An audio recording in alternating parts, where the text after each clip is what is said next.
Magandang tanghali mga kapatid. Binaha ang ilang komunidad sa Russia matapos magkaroon ng tsunami dahil sa magnitude 8.8 na lindol. Maraming gusali ang napinsala at ilang residente doon ang nasaktan. Ikaw kapatid, paano mo pinaghahandaan ang pagtama ng malakas na lindol dito sa Pilipinas? Tara, samahan niyo ako at magtatanong tayo dito.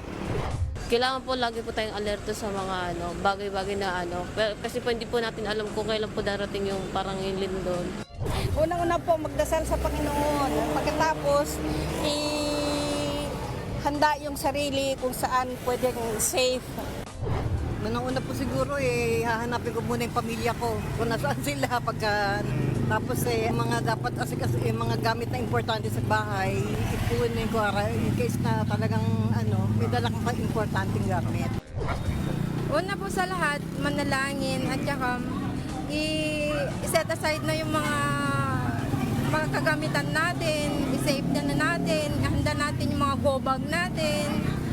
Maghanda ng gamot, saka yung pagkain, saka dilata na madadala sa lugar pangkaligtasan. Ako ang inyong hari ng bayan, ang tunay at nag-iisang Pantanggal Umay sa pananghalian.